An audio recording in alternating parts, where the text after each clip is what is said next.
This message has been brought to you in part by Chance Irredondo. Go there and shop for your latest masks, hats, shirts, and books. All right, now that I got that out the way, I've been trying to figure out what my favorite hip hop albums are.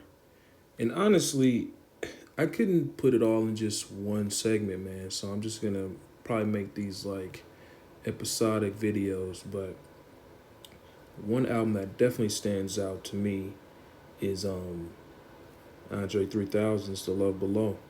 You know, it was a dope album. It was one of the greatest hip hop albums that I've ever heard. I mean, it went to so many different areas. You know, it felt like, I was like, man, he really just got in his bag, just like musically, to the point where I just felt like, wow, I was like, it was different from anything that I ever heard of Andre, let alone anything I ever heard from hip hop. I was like, man, it kind of sounds like Prince in a way.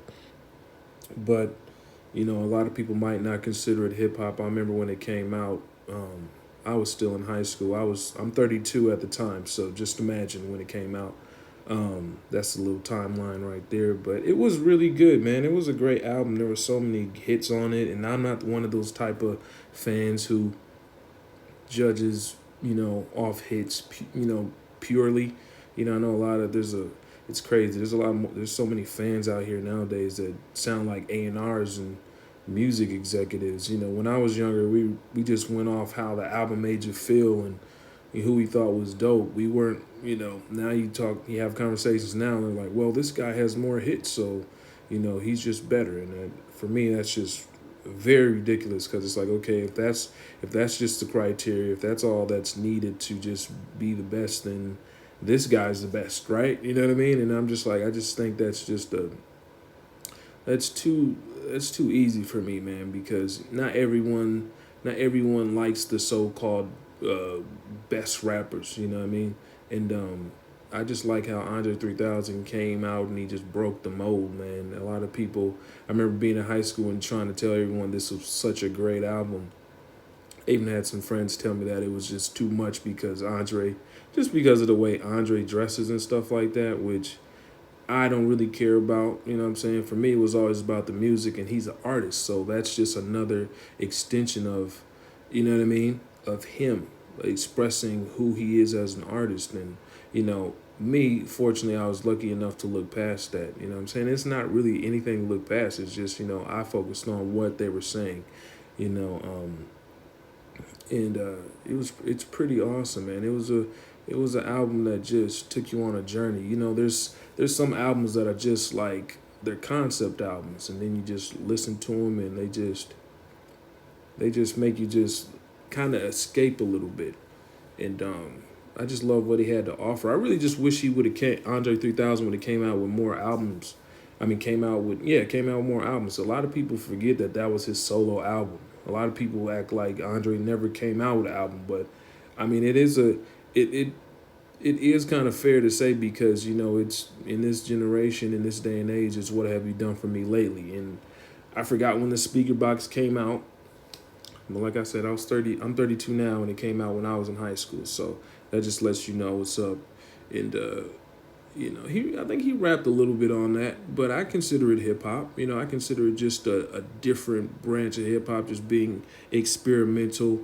I know for me. It's funny how a lot of artists they'll say, well, that's not hip hop, and it's like, well, who are you to determine what's hip hop? Whenever it seems like whenever something like becomes big in hip hop and it kind of crosses boundaries, hip hop for some reason doesn't want to accept it. But then when it comes to like awards and all this, we always get mad when they say they don't acknowledge us, and it's just like, well, you guys aren't even accepting the different types of music in your own genre. So it's like, it's like shooting yourself in the foot.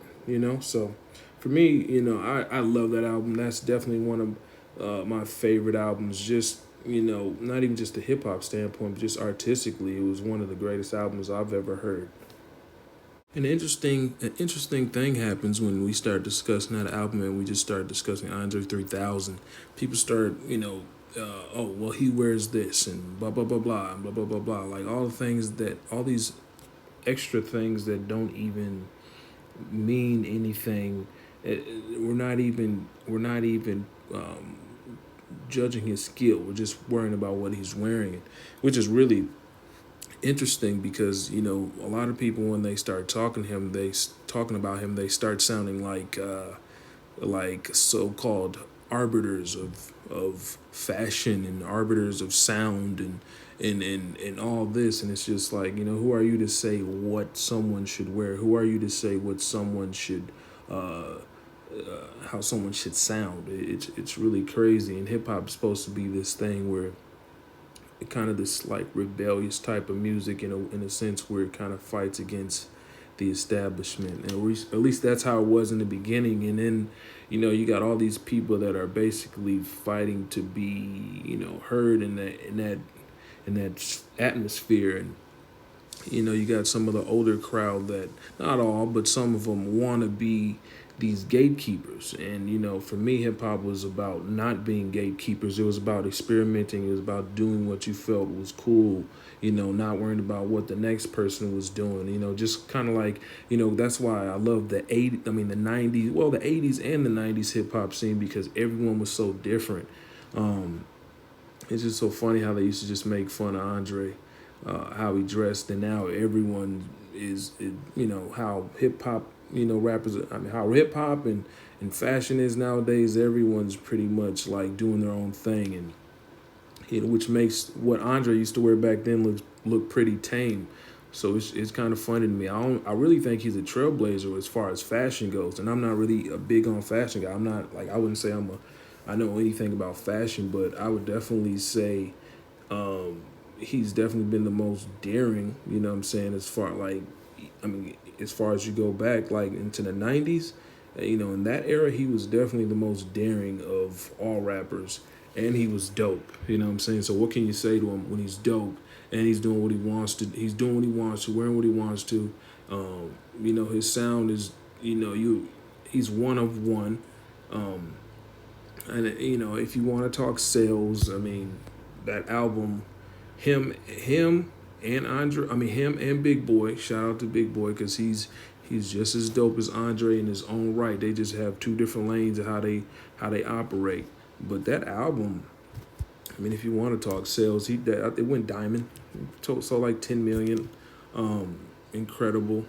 Speaker box was dope too. Had some jams on it. But yeah, man, the Love Below is just an incredible album, man. I think it's gonna stand the test of time. I think it's gonna more time has to pass till people really um, just understand the importance of artists like Andre 3000. Not necessarily just him, but just artists like him that are that push the culture forward in their own way. Because um, man, it's not like the '90s anymore where everyone was just everyone was different. You had the Wu Tang, you had Tupac, you had Snoop Dogg, you had Nas, you had the Fugees. Just all these different. What I'm saying, JG's, Biggie's. You just had all these different sounds. What I'm saying. Yeah, Outkast, obviously. You had um, yeah, man, just so many different sounds, man. And whereas now I feel like, people are into fashion, but at the same, people are into fashion, but people don't sound different from one another nowadays. Everyone kind of sounds the same, and they kind of dress all the same too, man. Kind of reminds me of like that Dr. Seuss book where everyone came out the other side and they all looked, they all looked the same. But yeah, man, I really appreciated that album, man. That was definitely one of the most influential albums on my life, artistically too. It was just incredible, man. Shout out to Andre 3000 and The Love Below. And to this day, I can still hear his influence in a lot of artists that have come out in the last few years. I could still hear his influence in their albums. So that's just a testament to just how impactful he was.